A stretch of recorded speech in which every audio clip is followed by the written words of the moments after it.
estos breves programas que estamos llevando a cabo contando historias de Valdepeñas y su entorno, vamos a aprovechar hoy la colaboración entre Orissos y Valderrec para hablar de otra parte de nuestro patrimonio bastante desconocido. En este caso nos referimos a las trincheras de la Guerra Civil que se ubican cercanas al entorno de Valdepeñas. Concretamente nos hemos desplazado a la zona sureste de la población de Valdepeñas, frente al Cerro de los Molinos o Cerro de San Blas, hoy cortados estos cerros por la carretera que une la circunvalación, que une la Nacional Cuarta o Autovía Nacional Cuarta con los Campos de Montiel. Justo en este cerro es donde se ubican precisamente una línea de trincheras que se realizan durante la Guerra Civil y que tenían como objetivo proteger a la población civil de bombardeos. Todas las guerras son crueles e injustas, pero una guerra civil lo es aún más. En julio de 1936, parte del ejército se sublevó contra el gobierno legítimo de la República, iniciando así una contienda que duraría casi 3 años, sumiendo al país en una crisis económica, humana y sobre todo destruyendo todos los sectores de la economía y de la sociedad. La provincia de Ciudad Real se mantuvo fiel al gobierno republicano. La idea de Franco era atravesar toda la provincia de Ciudad Real para dirigirse directamente a Madrid. Sin embargo, cambió sus planes para dirigirse a Toledo por toda la zona de Badajoz. Desde ese momento, Ciudad Real y todos sus pueblos quedaron en la retaguardia y va a ser así durante todo el proceso de la guerra. Eso no implica que, aún así, aquí se constate, incluso en Valdepeñas, cierta actividad bélica, sobre todo teniendo en cuenta que en las inmediaciones de Valdepeñas, al norte de la ciudad, tras el Cerro de las Aguzaderas, se ubicase un campo de aviación, y ese campo de aviación tuvo una cierta actividad durante toda la guerra. A principios de 1939, la guerra civil entraba en su fase final. Eran casi 3 años de enfrentamientos entre familiares, amigos, muerte, destrucción. Sin embargo, esta guerra significaba también la antesala de la Segunda Guerra Mundial. Era una especie de banco de pruebas de esa gran guerra. Y es así que lo que se incide es precisamente en las acciones que llevan a cabo, sobre todo la aviación, bombardeando ciudades, sobre todo en estos cascos urbanos donde podían hacer mucho daño a la población civil y donde se constata que precisamente eso incide en el miedo que llegan a tomar en estas ciudades ante la llegada de aviones que podían provocar destrucciones hasta ahora no vistas.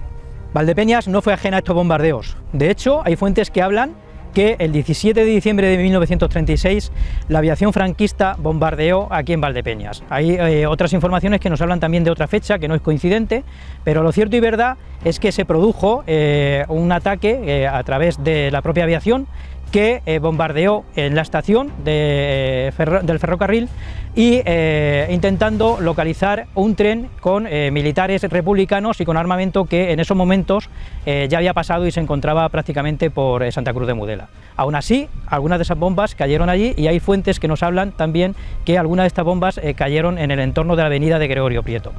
Y en ese sentido también nos hablan de heridos, incluso algunas fuentes nos hablan de muertos en aquellos momentos. Sin embargo, va a ser Ciudad Real capital, junto con Puerto Llano y sobre todo Alcázar de San Juan, quien más van a sufrir precisamente estos bombardeos.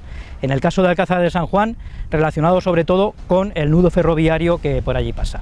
Todo esto provocó que en Valdepeñas, a través del Comité Local de Defensa Pasiva, se llevase a cabo la organización de la defensa de la ciudad, en este sentido, de su población civil.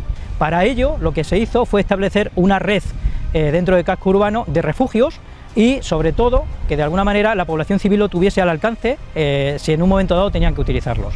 Se constata así en torno a unos 27 refugios. La mayoría de ellos sabemos que se corresponden con cuevas que están relacionadas precisamente con la producción minatera de nuestro pueblo. Sin embargo, hay algunos que se hacen a propósito para este efecto. En concreto, junto a la estación del tren de Valdepeñas, localizamos uno de estos refugios que se hace en esos momentos precisamente para proteger a parte de la población que vivía en el entorno de la estación.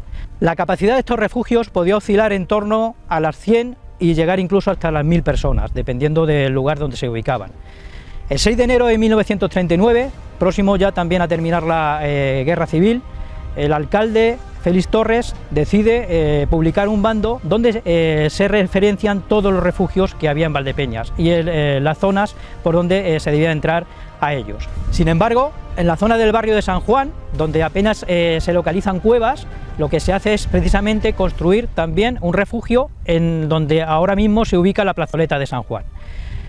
Y en esta ocasión lo que nos encontramos también es que toda esta zona que vemos a nuestras espaldas del barrio del Lucero, que tampoco tenía cuevas en su entorno, lo que se hace es precisamente llevar a cabo la construcción de esta línea de trincheras, que son en torno a unos 300 metros lineales y que podían dar protección a las personas que vivían en este barrio.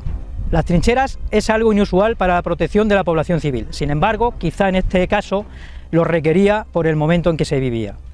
Lo que nos encontramos aquí precisamente es una línea de trincheras que recorre todo el cerro de oeste a este y excavado totalmente en la roca cuarcita del propio cerro.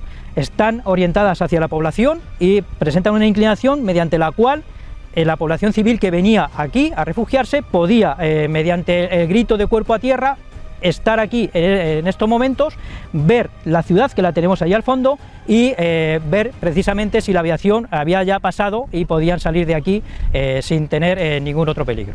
Hoy en día las trincheras presentan una imagen de colapso debido al deterioro y sobre todo a la poca concienciación de los ciudadanos que al fin y a la postre no conservan todos estos elementos de la guerra civil que, no olvidemos, forman parte de nuestro patrimonio y sobre todo como prueba evidente de una barbarie jamás debió de suceder. La Guerra Civil Española fue la antesala de la Segunda Guerra Mundial. 80 años después sigue suscitando interés y controversia a partes iguales, pero no olvidemos que todos estos hechos forman parte de nuestra historia.